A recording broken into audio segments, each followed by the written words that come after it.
Ready for a deep dive today? We're getting our hands dirty. Well, metaphorically speaking. We're diving into the world of home gardening in Nigeria. Sounds interesting. What's our roadmap for this deep dive? We're going to be breaking down this presentation by Dennis Chidi. And let me tell you, the man knows his stuff, packed with practical advice, really inspiring. Awesome. I'm always up for some gardening inspiration. Where does he kick things off? He starts by throwing out a pretty startling statistic, actually. Nearly 20 million Nigerians facing hunger. Can you believe that? Wow, 20 million. That's a huge number. Really puts the importance of food security into perspective. Right, and that's where home gardening comes in. Chidi really emphasizes how growing even a little bit of your own food can make a tangible difference. Makes a lot of sense. But I imagine some people might be thinking gardening in Nigeria's climate. And you know what? Chidi addresses that head on. He Mhm. actually showcases some really innovative ways people are gardening, even in urban areas. Like, get this, growing yams in recycled bags right on balconies. Okay, now that's thinking outside the box. I've never heard of growing yams in bags. Right. And he even talks about cultivating grapevines, too. He breaks it all down, makes it seem so much less intimidating. That's great. It's so important to show people that gardening doesn't have to be this big, complicated thing. You can start small and still reap the rewards. Absolutely. And it's not just about the food either. Chidi talks about how gardening, even on a small scale, can have these amazing ripple effects on well-being. Oh, totally. I mean, just being surrounded by a little bit of greenery can do wonders for your mood, especially in the middle of a busy city. Didn't he mention something about air quality too? Yes. He talks about how even a small garden can help improve air quality, which is a big deal. He even highlights a specific plant, the snake plant. It thrives in Nigeria and acts like a natural air purifier. So fresher air and fresher food, all thanks to a little bit of gardening. I like the sound of that. It all ties into the idea of sustainability, which he seems pretty passionate about. Definitely. And you know what's really cool?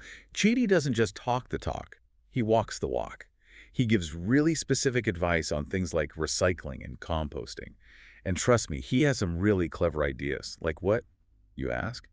Well, like using old tires. Those things are everywhere, right? Mhm. Well, Chetty has this really neat idea of turning them into raised garden beds. Oh, that's clever. I can see how that would work, especially for smaller spaces. Right. And he doesn't just stop at the how-to. He even explains how to make sure the tires are safe for growing food, with all the stuff about chemicals and whatnot. I thought it was really thoughtful of him. Yeah, that's really important. It wouldn't be very sustainable if you're growing your own food, but potentially contaminating it in the process. Exactly. And speaking of sustainability, that kind of leads us to another one of Chetty's big things, composting. Composting, huh? I've always been a little intimidated by the idea, to be honest. I get it. I used to think it was this whole big complicated thing too. Like some sort of mysterious alchemy only expert gardeners could master. Yeah. But Chitty breaks it down so simply, it's almost embarrassing how easy he makes it sound. So what's his secret? Spill the beans. Well, he talks about using things like, kitchen scraps, garden waste, even things like old, what's it called, cured animal manure. Okay, that's a new one. Right. But apparently it's like pure gold for your plants, all these natural nutrients. Like magic fertilizer from, well. Exactly. And the best part is you're basically closing the loop on your food system, reducing waste, creating resources, all that good stuff. Talk about a win-win-win situation. Less garbage, healthier plants, and you're not relying on store-bought fertilizers as much. Totally. And speaking of resources, Chidi knows that getting started with gardening can feel overwhelming, so he actually points people towards some really great resources specifically for Nigerian gardeners. No, that's helpful. Does he mention any specific ones? Oh yeah, definitely. Like there's this magazine, Urban Garden Magazine, sounds like it's full of practical advice and tips, especially for urban gardening, which I know you're into. Oh, cool. I'm going to have to check that out. I'm always looking for ways to maximize my little balcony space. I knew you'd appreciate that. And for the really serious gardeners out there, he also recommends checking out NIHORT, the National Horticultural Research Institute. Ah, so you can tap into the expertise of the pros. Exactly. They can give you all the nitty-gritty on local plant varieties, sustainable practices, that sort of thing. It's like having a direct line to the gardening gurus. Makes you realize you don't have to figure it all out on your own. Right. And speaking of not being alone, Chidi also emphasizes the importance of community. Talks about online forums and groups where gardeners can connect, share tips, ask for advice, that sort of thing. Oh, I love that. Gardening can be such a social activity. It's always more fun to share your successes and, let's be honest, sometimes failures with others who get it. Exactly. And it's so encouraging to know you're not in it alone, especially when you're just starting out, right? Yeah. But enough about resources and community. Let's talk about the good stuff, the plants themselves. Now we're talking. I was wondering what he had to say about specific plants that do well in Nigeria. Oh, he gets into that.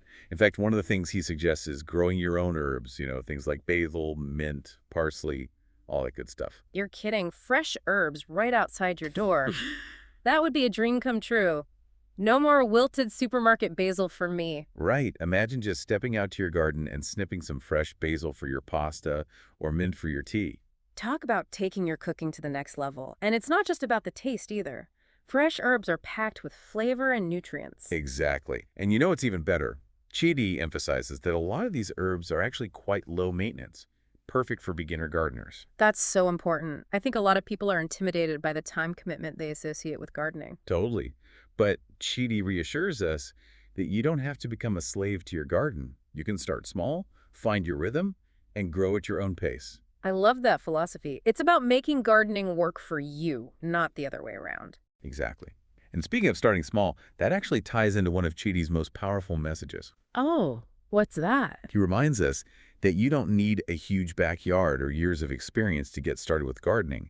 It's all about taking that first step. It's about shifting your mindset from I can't to I can at least try. Exactly. And, he actually ends with this really inspiring line.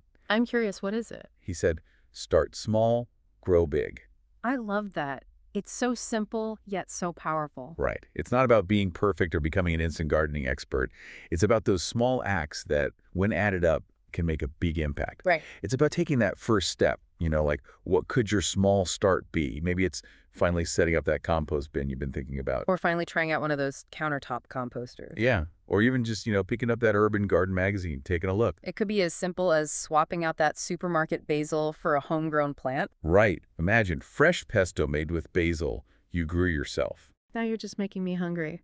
But seriously, I think that's a great point. It's about finding those little entry points into a greener lifestyle, things that feel, doable and enjoyable. Absolutely. And it all ties back to that statistic we talked about earlier, the one about hunger in Nigeria. Right, right. When you start thinking about even a small garden as a step toward greater food security, it adds a whole other dimension. Totally. And the best part is, it's a journey, right? You can go at your own pace. Exactly. No pressure. Just start with what feels right for you. Maybe you start with a single herb pot on your windowsill, and then who knows? Maybe it turns into a whole balcony full of vegetables. Right, a regular urban jungle. And imagine sharing those homegrown harvests with your neighbors, family. Well, now you're talking.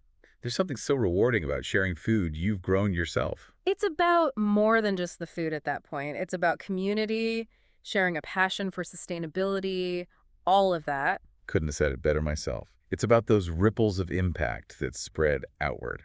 And hey, who knows? Maybe listening to this deep dive was your small start, that little nudge you needed. Maybe this is the beginning of someone's gardening journey.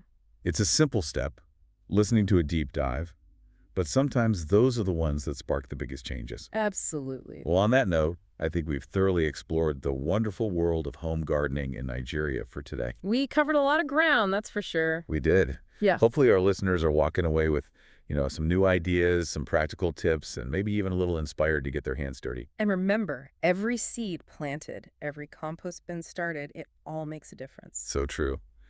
All right, until next time, folks, keep those gardens growing. Happy gardening, everyone. And keep those deep dives coming. Scan here to join our WhatsApp channel. Thanks for watching.